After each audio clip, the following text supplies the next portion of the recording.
Tenemos aquí al mayor y al menor de los hermanos Guerrero. Tenemos a Chavo y tenemos a Eddie. Es un gusto, como siempre, un placer estar aquí. Y ya que les tengo una sorpresa porque éramos 3, ahora somos 4. O sea, Chavo, Armando, Héctor y ahora tenemos el más joven, Eduardo. Y ya lo han visto mucha gente no lo ha visto. Tiene más como menos que 2 años luchando y es de los buenos, pero se los quiero hacer una presentación formal. Eddie, este es el público televidente, fanáticos de la lucha libre, público, mi hermano. Bueno, mucho gusto, público.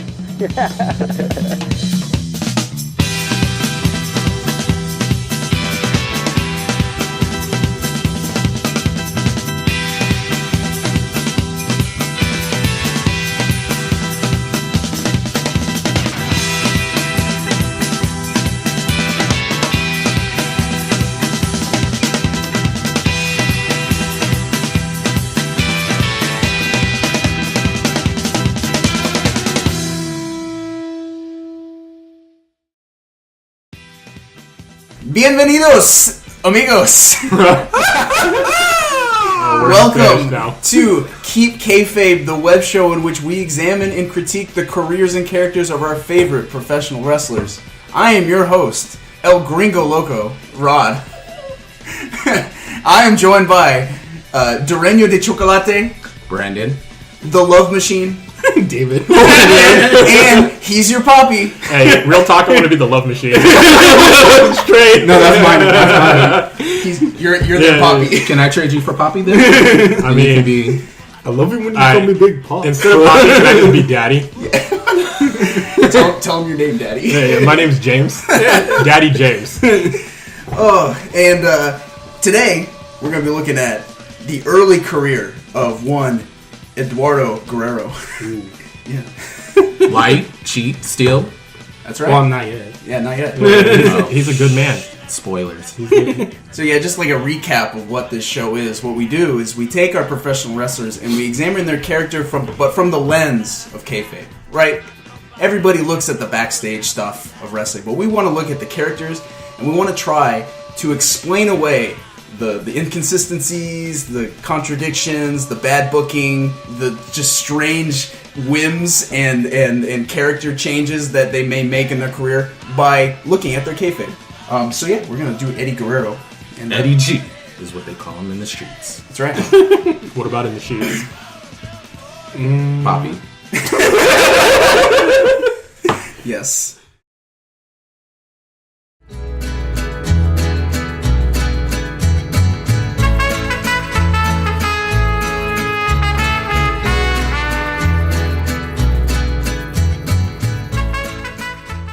With this one, we're starting at the very beginning.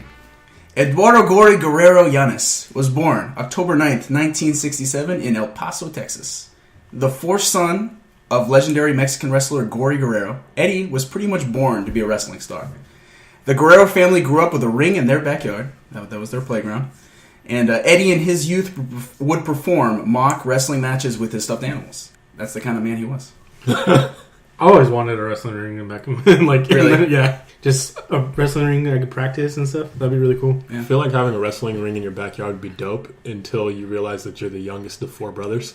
So you're just like, every time, you know, the latest, greatest superstar comes out with a new move, your brother's like, hey, let me try the walls of Jericho on you. They're just like sitting on your head, pulling your legs up, and you're just like, man, like, get off of me, but you can't do anything about it. Because he's like 10 years older than you. It's true. It's true. I've been put in the sharpshooter like like older brothers. Like I got Rikishi by my uncle back in the day. I was like, what am I supposed to do about this? Yo, Jerry Lawler's got the pile driver. Let's go try it outside. Yeah, exactly. All right. So with some wrestlers that we follow for this show, the character and the man portraying that character are going to be very different from each other, right? Mark Calloway isn't an undead Undertaker, and Glenn Jacobs isn't a demon from hell. But with Eddie, his wrestling character and his real life follow very similar paths. I think it'll be really fun to see where these things match up and where things disconnect, right? So it's like, when we look at the character that Eddie becomes, I think his childhood in real life pretty much would mirror what we speculate the character's childhood was like, right? Because Eddie Guerrero is acknowledging that he comes from the Guerrero family. He's got wrestling brothers that he fights alongside, and he like is constantly bringing up his dad. So Eddie's brothers, Chavo, Mondo, and Hector, were already starting their wrestling careers by the time he was entering his adolescence. Chavo was born in 1949. Mondo was born in 1950. Hector was born in 1954. And little Eddie was born in 1967. That's a 13-year gap between Eddie and his youngest older brother. They're not even, like, they're men by the time he's a boy. Yeah, that's true. So you can imagine the pressure on Eddie to live up to not only his dad, but his brothers with a gap like that. There's a lot to live up to. How famous was his dad? Super famous. Okay. Yeah, like... He was like the second best. Like, I think in parts of Mexico, like, he was the top guy, right? Yeah. But where, like, you know, you go to other parts of Mexico, like, it's El Santo and Blue Demon and stuff like that, but Gory Guerrero was, like, right up there. I think that pressure to live up to the family legacy may become a strong motivation for the man and his character. So, anyone want to guess how old Eddie was when he first wrestled in front of a crowd? 3 years old. 15. He was around 9 years old. Okay. Right in the middle there. Gory Guerrero used to run a wrestling promotion in El Paso, and during intermissions, he would let Eddie and Eddie's nephew, Chavos Jr. Chavito, that was Chavo's son, his 3 years younger than Eddie. He would let them wrestle, huge air quotes, around in the ring. And the story goes that these two kids were so entertaining in the ring that audience members wouldn't want to leave during intermission to go buy concessions. They just wanted to watch these two kids, like, run into each other. Smash! That's right. These two blew out our levels, man. Yeah, I'm cutting that out. Anyway, and that was the public's first glimpse at Eddie Guerrero, the wrestler and the character.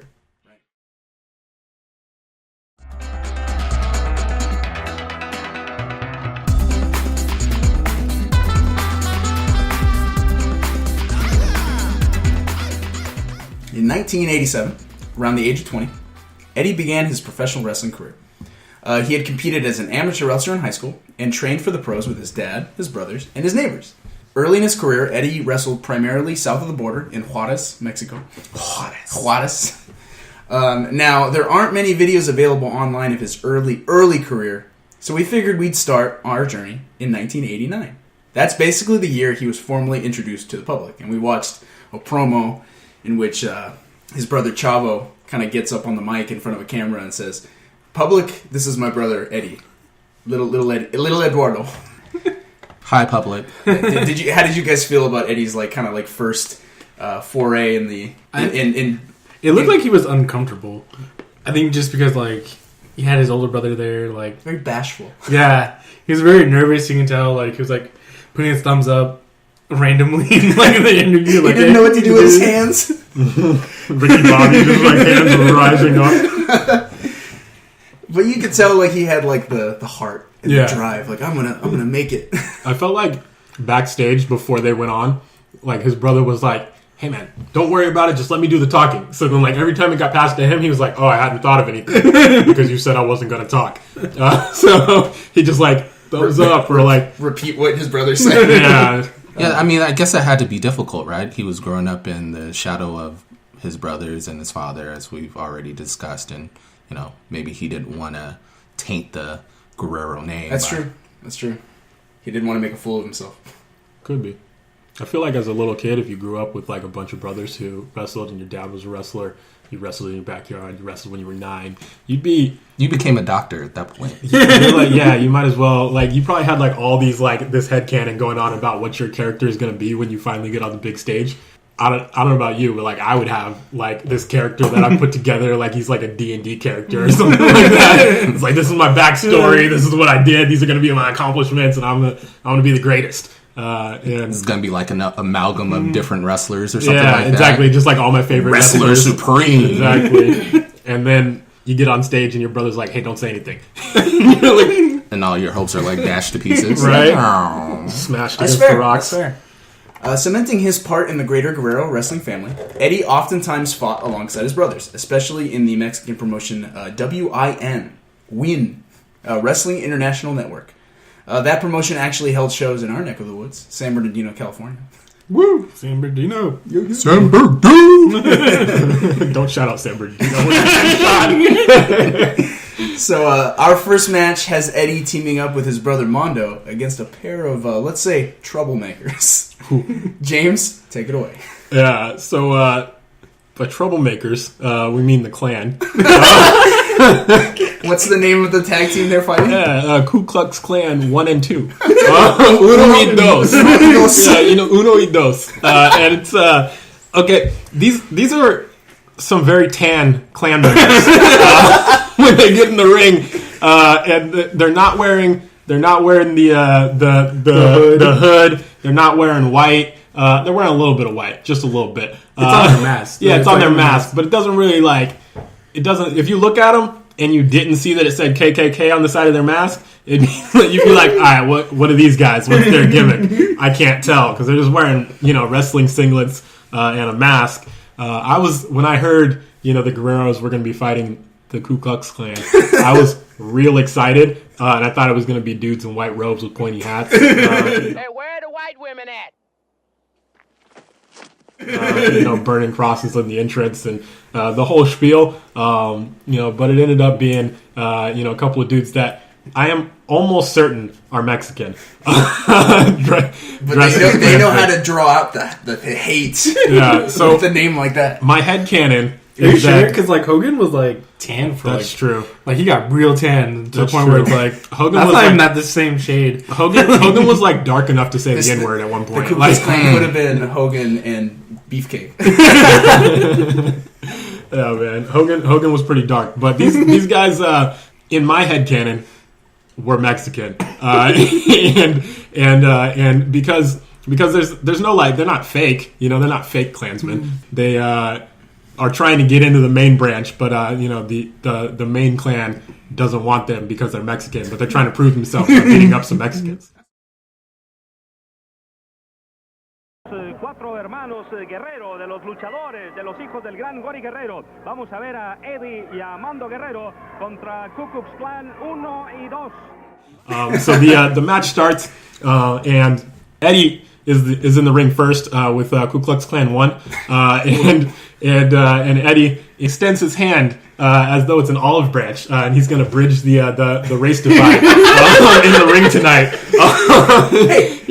Ku Klux Klan 1. He does oblige. That's true. They shake hands to start the match, which was way more than I expected. Hey, these guys may be bigots, but they're not disrespectful. Exactly. Who knew Klan members could be so civilized? Yeah, they're members. They're invited to the barbecue. But immediately after shaking hands, Eddie gets the upper hand. Immediately goes for the legs, and I like to think that he's doing that so the man can't get away. Turns out the Klan doesn't need to tag for their tag team partner to join the ring because every time one of them is in trouble, the other one just comes in breaks the rules and just breaks the rules. And the referee is clearly blind. Yeah, he's either blind or he's paid off. One or the other. I don't know what's going on because he doesn't stop the Klan from cheating, but he does stop Chavo from cheating. Mondo. It's Mondo? Okay. Yeah, Eddie and Mondo. Yeah. So every time Mondo tries to get in, the referee's like, hey, no, you can't come in here. That's cheating. And then behind his back, the Klansmen are double teaming Eddie in the ring, just stomping him out. And I'm like, oh, what's going on here, man? But Mondo and Eddie, they play by the rules. They're good, honest men. Exactly. Yeah. The whole fight, Mondo and Eddie only entered the ring when they were tagged. Didn't cheat. Didn't do anything that was untoward. Other than Mondo, defending his brother when the Klan was trying to cheat in the corner at one point.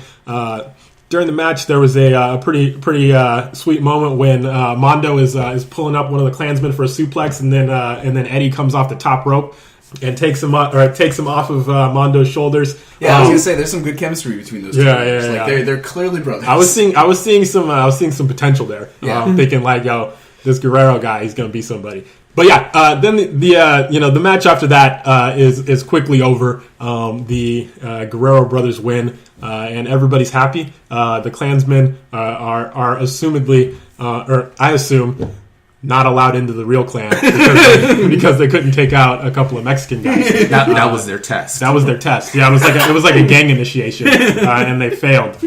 So the Guerreros reduced the clan's numbers by 2 that day, and are heroes. Something I appreciated in the match was at one point the KKK, uno or dos, don't know. He gets down on one knee and like puts his arm out to like mock Eddie for shaking his hand. Like, yeah. I think he recognized that Eddie is like fresh meat, and he's like, "Look at this guy trying to be all honorable. We don't do that down here." I like This to is think not Ring of Honor. I like to think he was cheating. He was going for like the surrender because his partner, while he was doing that, came up behind Eddie. Oh, okay, that's fair. And I was like, oh, he's tricking him. But maybe he wasn't. Maybe he was like, maybe the whole idea was like to mock him, make fun of him. But I like thinking that he was being crafty. What did you guys think of Eddie's style in the ring this early in his career? I think for somebody who just started out, like there was a lot of like things that he didn't really need to work on. He knew how to like hold. He knew like rest holds. He knew advanced stuff like going off the top rope. Like most rookies, they try and they just don't look right. Super nimble. Yeah, flipping and tumbling all over the place. Mm-hmm. Very luchador. Yeah, I noticed that he seemed a little bit more technical. He wasn't just about like punches and kicks, where you can see a lot of that in wrestlers, but it was more about, as you were saying, holds and different submissions. Yeah. I mean, he did grow up with a wrestling ring in the back. That's true. He had more practice than most people, like coming out for the first time. Like he knew how to take bumps. He knew like he had older brothers who were wrestling at the time, probably teaching him like, here, this is how you do a suplex. This is how you do like an arm drag. I even think he went to college and did collegiate wrestling. Oh, did he? In fact, yeah. That would make a lot of sense. Yeah. What did you guys think of Eddie's signature yellow trunks? His brother wore black, and then his Mondo wore blue. So I thought yellow was a different color. I think that was like a way to stand out? Yeah, stand out. Okay. From like his other brothers. Yeah, and it had a signature on it. Everyone knew when Eddie's fighting, you're looking at Eddie. Yeah. That and his luscious locks were beautiful. that Kentucky waterfall. Yeah. It was an amazing mullet. Yes. He did. Very nice. Haciendo su presentación en el ring, tenemos aquí a mi izquierda, procedente de la ciudad Juárez, Chihuahua, México, a la familia Guerrero, Eddie y Mando Guerrero. So this was just a taste of Eddie's early work. We actually watched a few more matches of him and his brothers. What did you guys think of his style, especially working together with his brothers? I think Eddie's great. He looks like a lot of fun. I can't wait till he gets into a more major production. Breaks out on his own. Yeah, get some more talent around him. Because you see, like it seems like he's better than the competition. So I totally agree with that. Yeah, it's like watching in any sport. You can only play you can only look so good playing against somebody who isn't on your level. I hear so that. when you watch Eddie and he goes off the top rope, he's the only person who does that effectively. I think his brother tries it and botches the attempt. Something I noticed is like all the other guys that are wrestling, or like Eddie's wrestling, is like he's like maybe bigger or like bulkier than Eddie is. Like Eddie, like in one of the matches, the announcers say Eddie is el Guerrero más pequeño. Right? He's the smallest, not in a derogatory way, but like he's small, so he's kind of weightless. He can do drop kicks and smooth arm drags and hurricane ranas, where everyone else is just kind of like lumbering around and punching. I did think he worked really well with his brothers. There's a really cool sequence where Mondo has an opponent kind of in the corner, and he keeps doing like a slingshot thing where he like launches him into the turnbuckle, and Eddie's on the top turnbuckle, like punching and striking and slapping the opponent every time Mondo like slingshots him up. So I thought that was pretty cool. I thought it would have been cool if he like did something when he went back down, like slingshot himself on top of the guy when he was on the ground, like on a splash or something. Yeah. I was thinking he should have gone off the top rope. That's definitely what I was thinking too. Yeah, his brothers are like, don't do that. It's like don't too much showboating. Yeah. Don't show off too much. Yeah, there was Stick to the basics. There was definitely intensity to Eddie, in comparison to the rest of his brothers. Granted, his brothers being kind of veterans of the the sport and him just kind of the new up-and-comer, but he seemed very hungry and determined to do well. Yeah, for sure.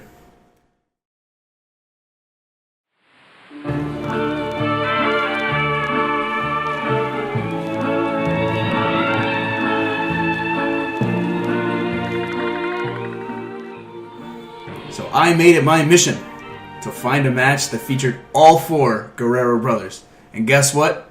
I did it. Round of applause, everyone. Golf clap.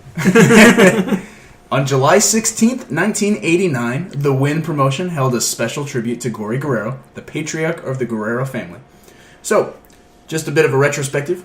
Salvador Gory Guerrero began wrestling in the 1930s, building a legendary career well into the 1980s. He had a reputation for intense, often bloody matches in Mexico that would ultimately earn him the nickname Gory. That's where that comes from. In the 1940s, he formed a partnership with the Mexican wrestling legend and folk hero El Santo. What does that mean? The Saint. Oh. Yeah. Man of faith, that guy. Yeah, that's why he wore like a silver mask. He had like a cross on it. Yeah. Oh. Yeah. He was in Coco. He was in Coco. Was he? Yeah. Who was he in Coco? He was El Santo. It's at the party, like when they were trying to get into the party, and he's like, "Oh, El Santo, can I get your like picture?" That's Yeah. rad. Yeah. So they were known as the Pareja Atómica, the atomic pair, or atomic partners. They were undefeated, and Gory even appeared in some of El Santo's Lucha Libre films. So You could almost say they were the Mexican mega powers. it's fair. I wouldn't say Batman and Robin, but okay. That works. Gory is also credited as the creator of the camel clutch and his own signature hold, the Gory Special. It's like a special backbreaker move. You'll see his sons use it quite often. Over the course of 40 years, Gory held multiple championships in multiple weight classes in Mexico and the United States. His accomplishments include the Mexican National Welterweight Championship, the Mexican National Middleweight Championship, the NWA Middleweight Championship, and the NWA World Light Heavyweight Championship.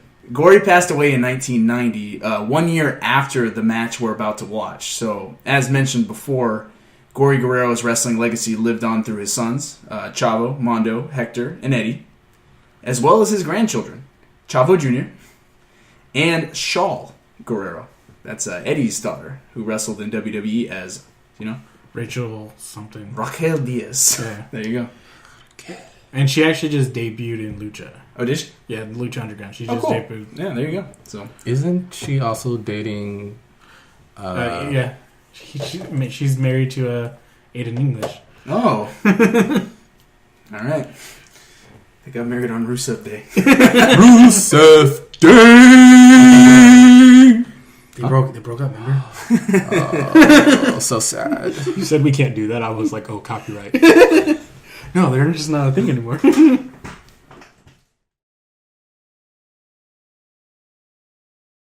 La WIN le hará entrega a uno de los luchadores de las grandes leyendas del pasado de la lucha libre mexicana y que sus grandes hazañas fueron escritas con letras de oro en la historia de este gran deporte.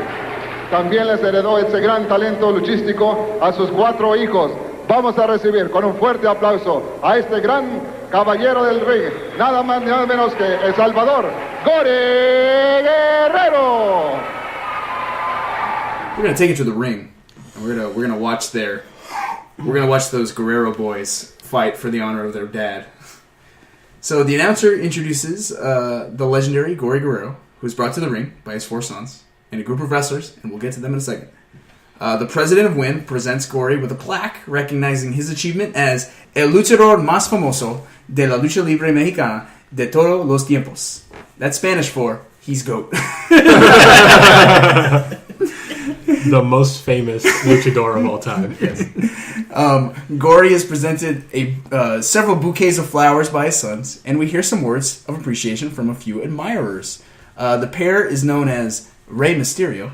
That's Rey Mysterio Sr., the uncle of the Rey Mysterio that we all know and love today. So I just thought it was interesting because we will learn that Eddie Guerrero and Rey Mysterio Jr. have a storied history together, and it must stem from the relationships of their dad and uncle.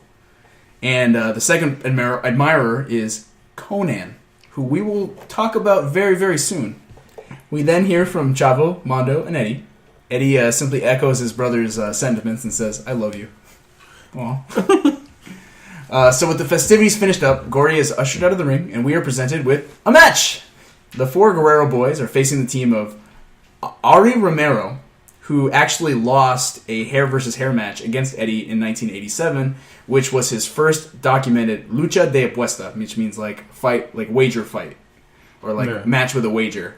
A lot of luchadors, they do this eventually. Like, they'll put their mask on the line. Or their hair, or their title. Yeah. So this guy lost his hair, basically. Yeah, basically. Eddie won, and he had to cut his hair. So he's also facing Bonsai, which is a guy in a yellow getup. La Migra, which is Spanish for Border Patrol. He looked white. I love Mexico. And Crazy 33. Who's related to Crazy Boy 32.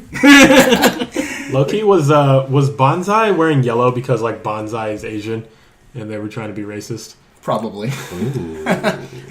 Either way, like a colorful cast of characters in this match. I love it. So it looks like Mondo and Crazy 33 are going to start the match, but Crazy, in a most disrespectful gesture, spits in Eddie's face. Well, He's Eddie crazy. So the Youngest Guerrero tags himself in to get even, I guess. He even like wipes his face off and like gives him a smirk. So they lock up. They trade a few holds, and Crazy 33 gets the better of Eddie with a pair of wrist lock takedowns. While Eddie repeatedly reverses the momentum with a few well-placed arm drags, Crazy 33 continues to find success with those wrist locks and those takedowns. Eddie finally sweeps 33 off his feet and drags him to the corner. With a bit of struggling, he tags Mondo, who in turn tags Chavo to commence the punishment. Oh, okay. Here's something I noticed. While Chavo has Crazy 33 occupied in the center of the ring, Ari Romero can be seen like on the top rope in his corner. Mondo, master tactician, starts shaking the ropes on his side really violently, which causes Romero to fall and crotch himself. It's good stuff. Eddie can learn a thing or two from his brothers. So quick tags all around as Hector and Mondo do battle with Bonsai. Mondo gets his opponent close to the Guerrero's corner, and Eddie, without getting tagged, gets in and offers an elbow drop. Cheap shot? It's never a cheap shot if it's the Guerreros. It's true. It's never a cheap shot if you don't get caught. And the ref does not care. Again, the ref is blind. La Migra and Mondo perform some solid mat wrestling, and Hector comes in to follow suit. Eventually, Chavo gets tagged in and lets La Migra go to his corner. He wants Ari Romero. He doesn't want anyone else. So Romero obliges, and the two men blast across the ring. Chavo, to me, I think he's like the most talented Guerrero at this time. Yeah. Like, I think everything he does is smooth and smart and cool. Romero is knocked through the ropes and then flees into the crowd. Oh, yeah, I saw. He was like, no, deuces. So Crazy 33 decides to meet Eddie in the ring. Eddie like stands up to like confront him, and Crazy just delivers a wicked knee to Eddie's face. And then when he goes for a second one, Eddie counters with a back body drop. That puts Crazy in the corner, so Eddie advances. 33 tries to get Eddie up for a back body drop against the turnbuckle, but Eddie counters off the top turnbuckle and executes a beautiful Hurricane Rana. And then another. Crazy 33 is thrown to the outside, and Eddie goes after Romero in the corner. Bonsai comes in, and Eddie knocks him to the outside with a drop kick, and Eddie's on fire. He's just beating everybody up. Is this like his Latino heat turning up? Yeah, that's exactly right. I wish we had like a way to verbally explain that you just did a shimmy and really get it across. La Migra enters, and Eddie tags in Hector, who gets his opponent locked up in a bow and arrow, right? Yeah. Bow and arrow hold. Chaos ensues as Hector is dragged to the corner, and just everyone makes a punching bag out of him. His brothers try to make the save, and there's just a big old brawl in the corner. Like, and then, like, I think at one point, I think Eddie goes from his corner, walks all the way still on the outside of the ring, walks all the way around to the other side of the corner to like help with the beat, like to like fend off Hector. And one of the guys is holding like Eddie by the legs, like you're not going anywhere. So after Eddie mounts Bonsai in the corner, every competitor piles on to create this like tower of bodies. Men get thrown every which way until Eddie is the only one left with Crazy 33 on his shoulders. So he decides to deliver a devastating electric chair maneuver, like kind of goes down and 33 lands on his neck and head. Eddie, fighting through the pain, covers 33 and he gets the 3 count. Crowd erupts. Los Hermanos Guerrero win the bout as a tribute to their father. It's beautiful. All 50 people in the crowd go wild. There's like 200 at least. Maybe. Guerrero, recibo el apoyo de ustedes y también Conan. Él me ha dicho que Juárez es el mejor pueblo que donde él ha luchado. Arriba Juárez, arriba México, arriba El Paso. Bueno, nada más que hay una cosa, claro, ahorita la euforia, ¿verdad? Y quedaron calientitos, se dio un entre después del encuentro, pero no sé si sea buena o mala noticia para ustedes. Hay 2 luchadores que vienen procedentes de Los Ángeles, California, que dicen que van a encontrarse con ustedes, que también han luchado mucho en la Unión Americana. Me refiero a Cayam y a Enigma de Oro, que se acompañarán del Gato Ariel Romero, pero ustedes llevarán además Conan y el Guerrero el respaldo del Rayo de Jalisco. Con este hombre así, el nuevo ídolo de Ciudad Juárez, se puede hacer todo. Así como él tiene la fuerza, yo tengo rapidez y Rayo Jalisco Jr. tiene la inteligencia y los años arriba del ring para sobresalir de ellos. Son buenos, se los doy, y nunca se puede confiar uno de una lucha, pero allí estamos con toda la gente de Ciudad Juárez, allí arriba del ring, esperándolos a ustedes.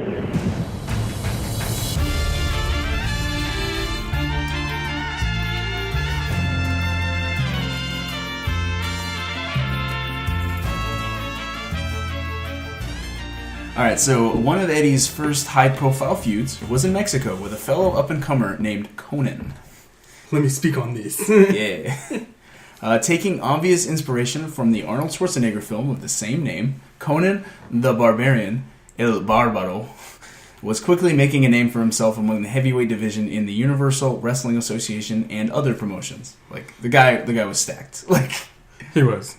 I think an ex-bodybuilder.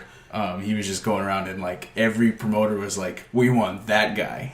So in 1989, Conan visited Juarez, Mexico, where he and a young Eddie Guerrero first crossed paths. As we saw in that previous segment, Conan had a lot of respect for Eddie's father, or he said he did. So the two, with Eddie's speed and Conan's power, teamed up together. And that's where we'll start their soon-to-be storied rivalry. Brandon, take it away. Yeah, so I would like to think, as James so eloquently put it, headcanon, that Conan spent summers in Juarez, well, maybe not Juarez, but at the Guerrero compound with barbecues of gorditas, tecate, and... in El Paso. In El Paso, right? And so, there was a relationship there that just kind of seemed to fit, seemed to work, and they tag team, on several different occasions. Again, as you had stated, Rodney, that Eddie was definitely the speed, while Conan was the brawn, the power of the duo. But it was short-lived. In a match that Conan actually was not a part of, you start to see the fractures occur. Yeah, the cracks in the armor. During a match with an unknown wrestler that we're not familiar with, it might have been Mathematical, I think. Mathematics. But don't want to quote me on that. Yeah, so Eddie's just in a tag match. Eddie's in a tag match, and he's just tied up on the ropes and getting double teamed, just wailing on him. The ref is ignoring everything. Which just seems to be like a recurring thing. Tell you what, the refs in Juarez, they're dirty. You slide him a Benjamin, you can get away with a lot there. It's a lot of money in Mexico. Or is it more like a six-pack? 100 pesos. Or just give him a six-pack of pesos. 2,000 pesos. There you go. So, needless to say, as Eddie's getting worked and his tag partners on the outside, obviously wounded from before, you see kind of in the corner the other tag team doing a number on him. Conan trying to come to the rescue of his partner, his friend, as Eddie's up against the ropes, tries to clothesline the other tag team, but instead Eddie is a victim of a brutal clothesline. Yeah, so Conan thought he was going to get in there and save his friend in a match he wasn't involved in, but ended up knocking his friend in the head instead. Maybe. I mean, he did feel bad. If you watch, when you see the footage, he does look back for a quick second. He's like, "Oh, I made a mistake." But then he gets pummeled by the other two guys on top, and gets beat up in the process. Yeah, he gets beat down pretty hard, and the match ends because of Conan's interference. And again, you could almost blame Conan, but you could possibly also blame Eddie. Eddie wasn't holding up his end of the bargain, although 2 against 1, that is kind of hard. And I think Conan speaks to that. Yeah, exactly, because Eddie gets disqualified for Conan interfering, and Conan is there trying to defend Eddie, saying, "Well, what ref? You're letting 2 men fight against 1. Where's the fairness in that?" Yeah, this so is Juarez. There's no rules there. First rule of Juarez: there are no rules of Juarez. Anyway, you take what you can get away with. So fast forward, Conan and Eddie are in a match together. Kind of shortly after that. I guess is what we're estimating. And you can see at this point that Conan's just fed up with Eddie. Looking at Eddie kind of as the weaker link, and Eddie is getting, again, worked, by kind of these bigger guys. And Eddie has, always been, I guess, associated being a smaller wrestler. And Conan's just looking on disdainfully, even as Eddie's, reaching for him to get the tag.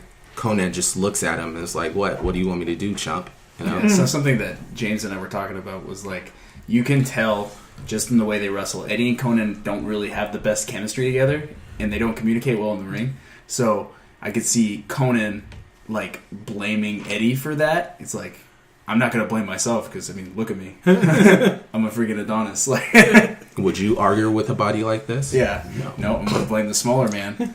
And so what ends up happening is, Conan, finally fed up with Eddie, decides to come in. He's taking out the guys, but the numbers game just does him in, The other tag team jumps on him, kind of messed with his mask. Eddie tries to come in and help, but with Conan's mask turned around, he can't quite see, and so he actually picks up Eddie in a torture rack and slams him on the ground, And Eddie sees that as almost why did you attack me? What's going on? And you know what? It's interesting. I will say both of these guys are very passionate guys, and maybe that's what kind of did their chemistry in. Not true. One of them was willing to. They were literally the mega powers. Yeah, Hogan had a big ego, Macho Man had a big ego, so it made sense. When he goes looking at them and comparing them to, it's their egos got in the way. You have Eddie, who was going, who's a son of a Guerrero. And then you have Conan, who's this is the next big thing at the time. And they're going to clash eventually. Yeah. So, needless to say, after that match, they lose. The other tag team wins. And, Eddie and Conan are kind of going at it over what just happened. And I believe the other guy, Mathematico, I think steps in to try to be the peacekeeper. Yeah. It's like, hey, calm down, guys. Like, but they're both exchanging words, and both, again, just their pride not allowing them to kind of see clearly. And, Conan proceeds to go and strike Eddie. Conan, he throws the first punch in that, Yeah. And then, later on, they kind of trade some promos back and forth. And as Conan puts it, he's the best wrestler in Mexico and in the entire world, and no man is going to stand in his way, right? Mm-hmm. Tell him. And then, Eddie's having none of it, so he spits back like a fiery speech that James quite enjoyed. Yeah, he had a lot of emotion and passion in there. I had no idea what he was saying, but he looked like he really meant something. He got on his knees, right. Took off his shirt, and it was like, "I'm gonna do this." It reminds me of like in the Bible where they tore their clothes and put ashes on their face and stuff. No, he vowed to win, to beat Conan and to get back, not only for himself, but for his family, for the people of Juarez and El Paso and the United States and Mexico. And he's going to do it all for them. That's basically everybody. Yeah. Conan, tú siempre has sido como un hermano. Nosotros, los guerreros, te abrimos las puertas de nuestra casa. Te abrimos nuestro corazón.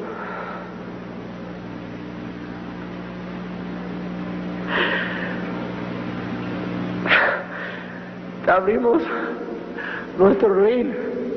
Nosotros te subimos y te enseñamos cómo luchar. Mando se dedicó a enseñarte, yo me dediqué a enseñarte. ¿Y qué haces? ¿Qué haces? Vienes y 2 veces por la espalda me atacas. Y yo sé que tú sabías lo que estaba pasando. ¿Por qué? Porque tú quieres subir la escalera. Tú quieres hacer el número 1 de Juárez. ¿Qué pasó? ¿Qué pasó con nuestra amistad, Lo tiraste todo por envidia. ¡Por envidia! Yo me he peleado a tu lado día y noche, y con Canek yo era el que te di la fuerza mental. Yo te dije, yo y la gente de Juárez vamos a estar atrás de ti para que tú puedas ganarle a este hombre Canek, porque tú puedes. ¿Y qué haces? ¿Qué haces? Te volteas no nomás contra amigo, pero contra la afición, contra toda la gente de Ciudad Juárez. Quebraste el corazón de los niños que te dieron todo, porque la gente de Juárez, la gente del Paso, Texas, son el que te hicieron. Ellos te dieron la oportunidad de subir, de hacer estrella. Ahora tú tienes tu cuerpo, tú eres un gigante y yo te lo doy. Yo te doy ese, porque eso sí tienes. Pero acuérdate, yo soy un luchador de mi papá Gori Guerrero, el gran Gori Guerrero, que campeón mundial 3 veces. Campeones mis hermanos, porque los 3 eran campeones mundiales. Y el que sigo yo no lo estoy diciendo porque cabeza grande, pero una cosa, señor Conan y señor Quiroga, escogieron la escalera mala, porque esta escalera no vas a pisar el primer piso, vas a caer y vas a caer en tu casa, en tu cara. ¿Por qué? Porque una cosa, a la gente, a mi gente, Ciudad Juárez, al Paso, Texas, no se hace esto, Conan, no se hace esto. Y a mí no me importa si me quebras el brazo, a mí no me importa si me quebras la pierna, a mí no me importa si estoy en mis rodillas y no puedo caminar. Tú no me vas a ganar, porque a la gente de Ciudad Juárez yo no los voy a dejar, yo no los voy a dejar que pierdan, y le voy a ganar en el centro del ring, con toda mi fuerza, con todo mi corazón, y para la gente de Ciudad Juárez. So yeah, Eddie and Conan stood in opposite corners in various tag matches throughout 1989 and 1990, and we happen to have one of them right here. So, David, all right, take us through it. So the match begins. Who's fighting? Well, you have Conan and Eddie. Obviously, they're in the ring right now. But if you look in the background, there is definitely like some. What's that word? Copyright infringement. Copyright infringement going on in the background. Because lo and behold, Freddy Krueger's there. That's right. Eddie is fighting with his partner is a guy named Fray Tormenta. Who cares about him? Because Conan, his tag team partner, is the one and only Fred Krueger. So hailing from Elm Street, huh? Yes. Yeah. Wait, it was Freddy Tormenta and Freddy Krueger? No, Fray Tormenta. Oh, okay. Fray Tormenta. Okay. So I'm sitting there like, is this the real Freddy Krueger? Like coming from the dreams, like. See, Freddy Krueger only has powers in the dreams, though. So the fact that he's a part of this tag team is he's out of his element. So it's like Nightmare 2. He has to get into the body of like a young boy. That's what he needs. So that he can fight people in the real world. Right. I need you, Jesse. We got special work to do here, you and me.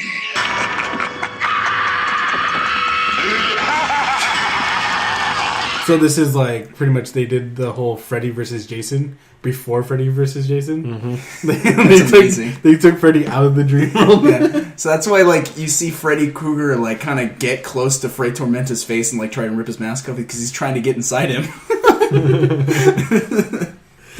Yeah. So there wasn't really like a lot going on because what you did see was like Conan like overpower Eddie. Like somehow he chokeslammed him, but he made Eddie do like a 360 in midair and then chokeslammed him. It was just to show off his power. It's I appreciate the size difference between these two guys because like Conan is a freaking massive beast, cocky and dominating, and then Eddie being the smaller and more agile guy. Yeah. So the physicality between them, I think, it emphasizes Eddie's like heart, and his attitude, whereas it emphasizes Conan's just sheer strength and power. Then like a few like holds afterwards, it's Eddie goes for a drop kick. Conan like brushes it off.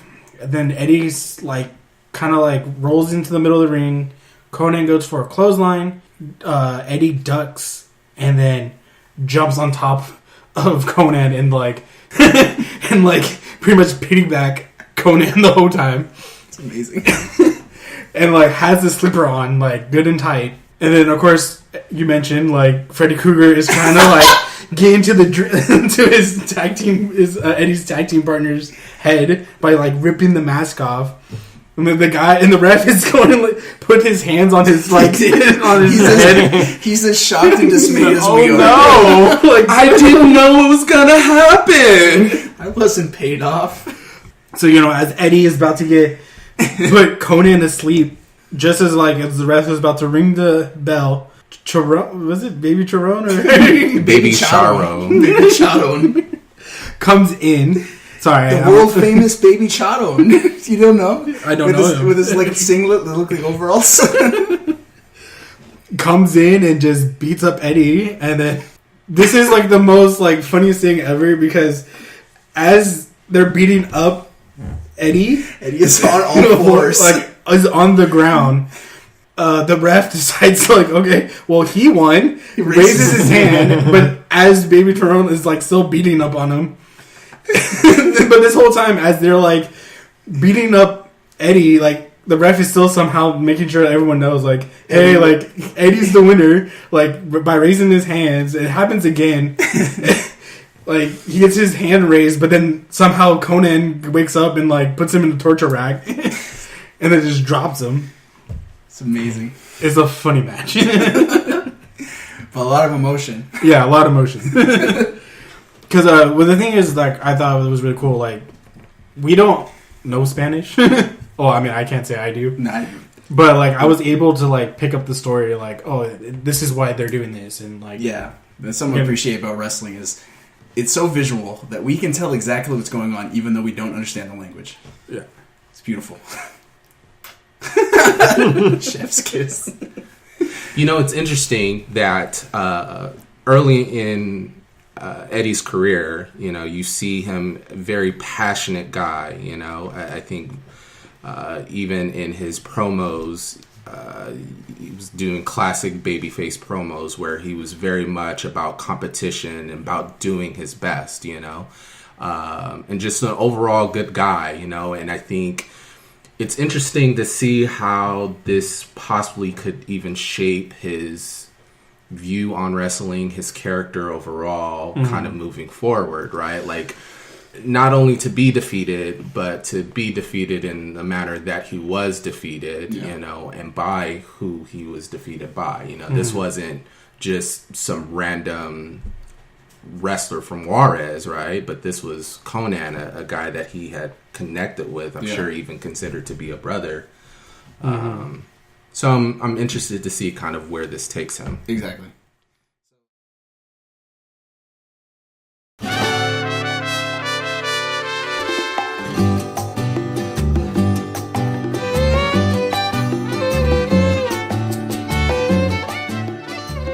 Yeah, so in Mexican wrestling, or Lucha Libre, the mask is like one of the most important things for a wrestler. It just doesn't like hide their face, but it gives their like character to like something to live by. So like a really big, obviously a big wrestler that we all know is Rey Mysterio Jr. Well, the thing is, he lost his mask in WCW. Like to Kevin Nash. Because for some reason, was it Eddie or Eric Bischoff couldn't promote? Oh yeah, and his stupid logic was he couldn't sell toys of luchadors. Like he couldn't market luchadors. Yeah. But anyway, so yeah, but like, I mean, you didn't see like interviews where Rey Mysterio's like, I don't want to lose my mask. The mask is important to me. Like it's my character. It's everything. You know, so like when someone like loses their mask, it's a big deal. It's taking like you strip them of their character, and like they have to refine themselves again. Yeah, and so a common thing in Lucha Libre is to, if a feud is hot enough, you want to basically enact something called a lucha de apuesta, which is like a wager match. Two wrestlers will wager something, and usually it's a mask. If it's a masked wrestler, they're going to wager their mask. So if you lose that match, you got to take your mask off for good. And you can never wear it again. But that's why, like, a lot of the wrestlers in WCW, like, eventually will never wear their mask again. Because they lost it in like, a mask. Yeah, and then, you know, you can do a lucha de apuesta even without a mask. You can wager your title. You can wager your hair. It's common for, like, a hair versus mask or hair versus hair match. Mask versus mask. Mask versus mask. It's a lot of stuff you can do. So, what's the significance of losing your hair? It's just humiliating. Yeah. Well, it's like in the Bible, like when Samson lost his hair, he lost all his powers. So when Donkey Kong lost all his hair. 0 people listening to this podcast are going to get it. I'm going to put it in there. And go watch the Donkey video. Plug for Donkey.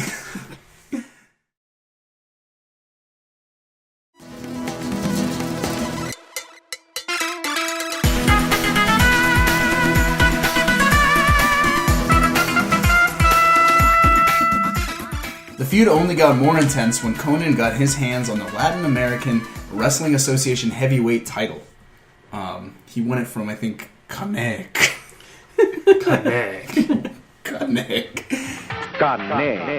So, Eddie wanted that title, not only for the glory, but as a way to honor the people of Juarez, the people of Texas, and to honor his father, who had died in April of 1990. So, you know, that just added more and more stakes to this feud and rivalry. The gold was now in the hands of his former partner, and our boy has it in his sights. So Eddie did eventually win that title from Conan in Ciudad Juarez. It was his first singles title. I searched and searched, couldn't find footage of it. But Conan, the bulldog that he wasn't going to let that strap go away that easily. So, you know, we watched Conan argue for a rematch, right?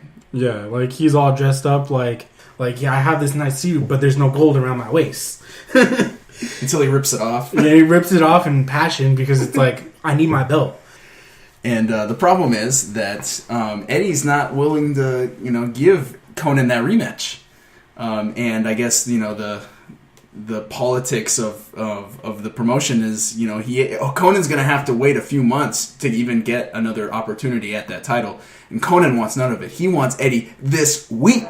Yo te voy a decir a ti una cosa, Eddie. Yo soy una primero necesito una cosa. Como siempre, vengo vestido bien elegante. Estoy seguro que él anduvo allá con una playera y unos pantalones de mezclilla, como es su moda. Pero te voy a decir una cosa, Eddie. Tú conmigo no puedes, ¿eh? Primero te voy a enseñar a vestir, ¿eh? Luego te voy a enseñar cómo luchar y luego te voy a enseñar cómo respetar. Porque tú no te puedes meter conmigo, ni en la lona, ni en la calle, ni en ningún sitio. Yo soy cubano y soy orgulloso de eso. Y quiero ese campeonato el domingo. Y quiera o no quiera, me lo vas a tener que dar. Porque yo soy una fiera y tú eres nadie, ¿eh? Eres un insignificante, eres un vulgar mugroso. So, and his managers and the promoters say there's only one way we can make it so that this match will happen right now. And what does Conan have to do? Wager his mask. He's got to put his mask up as a wager. And he's got to make this lucha de apuesta. We throw now to David for this historic battle between El Menor Guerrero and El Barbaro. Alright, so the match starts off. Eddie is trying to get inside the ring. But somehow Conan just shoulder checks him in the stomach. Eddie falls onto the ground. But he gets back in there with style. He does, but it takes him to a 7 count to get back on the back onto the ring. So Conan, being the musclehead, is not thinking straight at this point. So he's like, "Oh, it worked once, I'll do it again." But Eddie outsmarts him and slingshots himself as Conan is charging in and flips over, like a sunset flip kind of thing. Yeah, it's awesome. I remember there was a suplex spot. Conan tried to suplex Eddie to the outside, but Eddie blocks it, suplexes him in. Commotion starts to occur right here in a little bit because as Eddie is about to go for a pin, 2 guys come in out of nowhere. One distracts the ref, and as the ref is being distracted, the other guy, Ariel, picks up Eddie and DDTs him in the middle of the ring. And as Ariel is escaping to the outside, Conan slowly but surely gets on, makes the cover. The ref is then not distracted anymore, then makes the cover or the 3 count, and then boom. So Eddie just gets cheated out of the title. Yeah, it's which I think will play later on in his life. Something I noticed in this match is Eddie, I think, is already trying to go for the frog splash. Did you notice that? Yeah. Yes, he did. He tried to go for the frog splash, but missed completely. Yeah, so that's the first time I think I've seen him do a frog splash, which is his signature move in the later part of his career. So I just thought that was interesting. But moving forward, Eddie will remember this, and we will remember this. La tristeza no, la tristeza no. Lo enojado que estoy ahorita. Tú me quitaste ese campeonato, Arias. Y tú sabías que yo tenía esa lucha ganada. Conan, tú no ganaste esa lucha. Tú no eres el campeón mundial. No, señor, toda la gente vio. Yo lo vi. Todos lo vieron. Que tú no me ganaste derecho. Y si así tienes que ser el campeón, si así sí, tienes que ganar las luchas, entonces tú no eres un campeón de veras, señor. Deja calmarme aquí un poquito. Tranquilo, por favor, Eddie. Arias, tú te llamas el padre de los guerreros. Señor, el único padre de los guerreros era el señor Gori Guerrero, mi padre, paz descanse. Cada vez que tú dices eso, yo los estoy marcando. Y cada vez que tú dices que eres el padre, me lo vas a pagar. No nomás a mí, pero a todos los guerreros. Señor, ten más respeto para mi padre, porque si no le tienes, le voy a enseñar que lo tengas. Ahora, Conan, así como dije antes, nomás ganaste la batalla, pero no has ganado la guerra. La guerra sigue, señor. La guerra sigue. Y vamos a ver aquí, este jueves, Arias, vamos a ver cuál clase de pantalones, porque tuviste mucho para subir. Y dame el DDT para noquearme, para que me ganara Conan el campeonato, porque tú no podías conmigo. Vamos a ver los pantalones que tienes este jueves, señor. Amárratelos, porque yo ya me amarré los míos. El jueves me lo pagas. Y arriba Juárez, señores. So after the match, Eddie vowed to take back the title that he was screwed out of. But though he and Conan's rivalry continued on, he never got his hands on that belt again. You know, we'll just have to, perhaps Conan and Eddie will meet again down the road. Perhaps their rivalry will heat up once again. But until then, we must move on. Mm-hmm. For the next few years, Eddie Guerrero would continue to build a name for himself across Mexico as a member of the Guerrero family. And that's where we'll leave our story for now.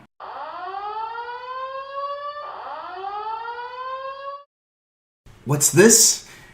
We were about to end the episode on an uplifting note, but it seems a new challenger has entered the picture. Who is this mystery man? Mascara Magica. What could he want? La Gloria. What does he have to do with Eddie Guerrero? No sé. Well, let's get the story straight.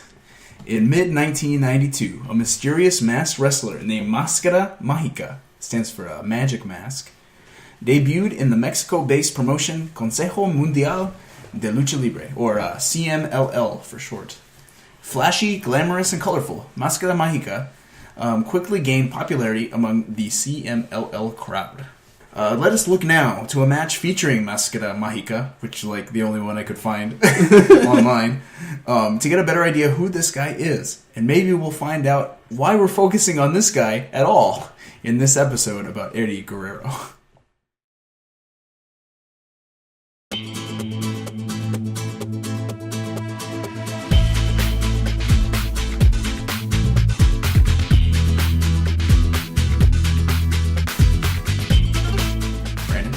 You?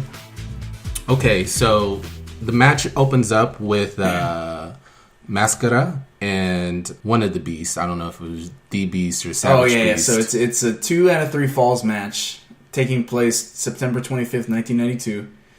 In the ring, we're introduced to a team of Mascara Magica, Blue Demon Jr., who is the son of the legendary Blue Demon, and Lasertron.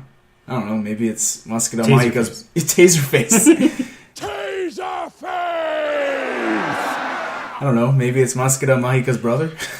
And then they are facing the team of El Fiera, the Beast, Bestia Salvaje, which means Wild Beast, and then Emilio Charles Jr. The Man Beast. Yeah, he's a guy who looks like a beast. So, Mascara Magica starts out the match. There's a lot of mat wrestling taking place, a lot of technical wrestling, holds, and whatnot. Essentially, Mascara does a takedown and then proceeds to put on a Boston Crab on his opponent. Later, the Blue Demon and the Savage Beast both get tagged in. And they brawl. And it's something interesting that I noticed that during that time, Mascara actually steps on the fingers of the Savage Beast. Oh, yeah. Causing... because Bestia is trying to choke Blue Demon with the bottom rope. So Mascara is just standing there on the apron. So he just kind of stamps on his hand, kicks him in the head. Very heel tactics right there. Yeah. Yeah, I'm not quite sure if this is good guy or bad guy. Well, I guess bad guy. Yeah. But I did notice that throughout the match, the crowd was still behind the masked wrestlers. I think they just appreciated them more than the man beasts. Beast. But as James put it, if you put a mask on, you're kind of anonymous. You can get away with a little bit more than you normally would, with your just normal face out there. It's like being in the YouTube comment sections. Yeah, exactly. Then, after Blue Demon and Wild Beast go at it, the next set, Lasertron rolls in onto the scene. Oh gosh, it's amazing. He jumps in the ring and does a circuit of somersaults around the ring. Lasertron is the freaking best. Autobots, roll out! But with a name like Lasertron too, that's the dude's. He's a transformer. He's transformed into a wheel. He transformed into Jigglypuff from Smash. He starts rolling around. I was gonna say he's like a Goron from Zelda. He's rolling around. Or would you say he's the Dark Souls tactics? Yeah, he thinks he gets invulnerability frames for rolling around. He's like, you can't hit me while I'm rolling. Well, it's true because the guy was like, huh? Yeah, the guy had no idea what to do. So, I mean, it worked. Yeah, if I was in the ring, that's what I'd do. Just roll around in circles. Lasertron. Grade A. MVP of Yes. I was just waiting for him to like transform into a jet fighter and fly away. All right, to get back on Magica, I do want to say earlier on, he had like some beautiful drop kicks and a devastating side suplex kind of uranagi, is that what it's called? Yeah. And like kind of looked like a rock bottom. It was pretty cool. Like I was like, who is this man? Why is he so good? No say. I was gonna say, you know, what did you like? His moveset reminds me of somebody. Yeah, it almost was like he was like an Echo Fighter for Smash Brothers. Yeah. It was Echo Fighter for Eddie. Eddie? I don't know. I don't know. I feel like he might. I don't know. He just maybe he's taking inspiration, from the Great Guerrero brothers. Maybe. Yeah, it's true. That's true. Something like that. Yeah. So anyway, Lasertron's working on Emilio Charles' arm. Charles. The shrunken version of Andre the Giant. Yeah. They do trade pins kind of back and forth. Afterwards, Emilio Charles does a takedown of his own and proceeds to do a leg lock on Taserface, a.k.a. Lasertron. Lasertron reverses it into a crucifix armbar, at which point then Lasertron does a hot tag and Magica comes in and does a wishbone on Emilio Charles' leg. At which point, believe someone does a spinning roundhouse. There's a lot of things going on in this match. Let's put it this way. This match is a huge mess. And the refs don't know what they're doing. And there's 2 refs in the ring. In fact, as JR would once say, it's a slobber knocker. So, needless to say, chaos is happening everywhere. Inside the ring, outside of the ring. I think the refs probably just didn't get paid enough from both sides, and so they were like, screw it, we'll just let it go however we want it to go. We'll count whoever's shoulders down. We don't care who's legal or not. You can literally hear heads being hit on the post of the ring.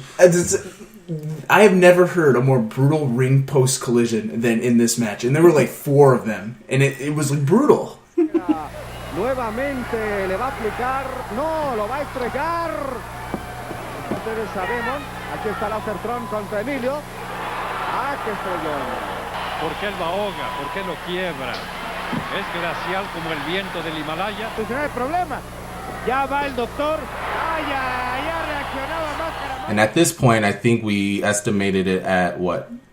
2 out of 3 falls? Yeah, we figured it was a 2 out of 3 falls match, and they got the first fall, we think. But I tell you what, it was like they had the refs kept counting 3, but they weren't counting the fall. I don't know what's going on, but yeah, it's terrible. Yeah, Lasertron comes in because he thinks he got the tag, but then he rolls around with another man like he does the Autobots transform thing again. Tries to absorb somebody. Yeah.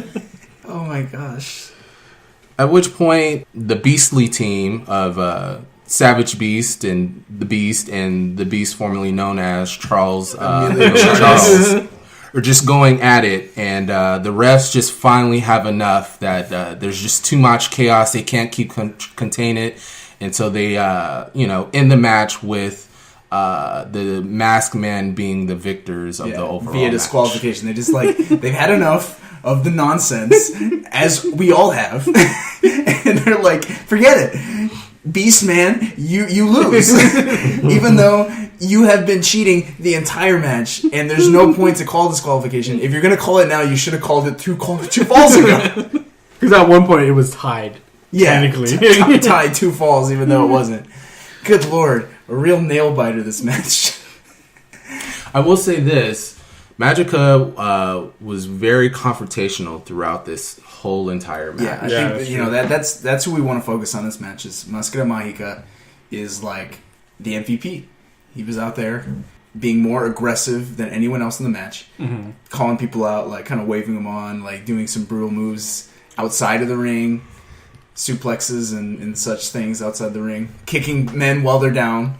Yeah, because he even threw off blue demon, Junior. Like he was sitting on the ring apron, kind of confused, like, what's this guy doing? Like, we're supposed to be good guys here. Yeah. So like, Mascara Magica kind of like went off on his own. He went rogue almost in this match. You know, which is kind of weird because like, people really don't know who this guy is. He just came in kind of recently into this promotion. He's only been here a short time, and this is the kind of man he chooses to be.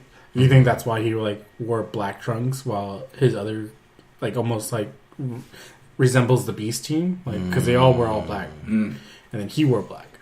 I don't know, but I will say the crowd still ate up everything he did. Like the crowd was behind him, and maybe that's all that matters. Like for him, it was like, I'm gonna be a showboat because the crowd loves it. So if this is what gets me cheers, I'm just gonna do it. Yeah, because he was about to make that comeback, and then like you can tell the crowd was cheering for him. Yeah, absolutely. Gentlemen, introducing from Mexico City, Mexico, Eddie Guerrero. And his opponent from Amarillo, Texas,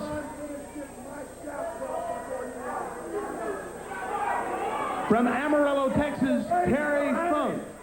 And that's where we'll end our story for now, with Eddie Guerrero strangely removed from the limelight and the mysterious Mascara Magica winning the hearts in his place.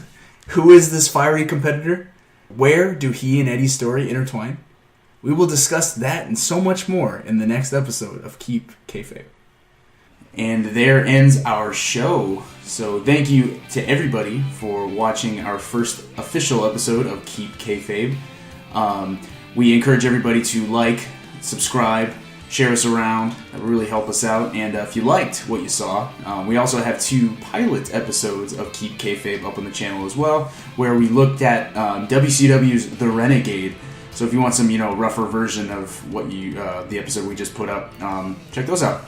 We're on Twitter at Keep Kayfabe Show. Give us a follow and, just kind of, spread the word about us. We're brand new. Do you guys have any plugs? I don't have a Twitter, but yeah, follow me on Twitter. Follow me on blackfarmers.net. Is it like meet blackpeoplemeet.com? That's the joke that it won't stop giving.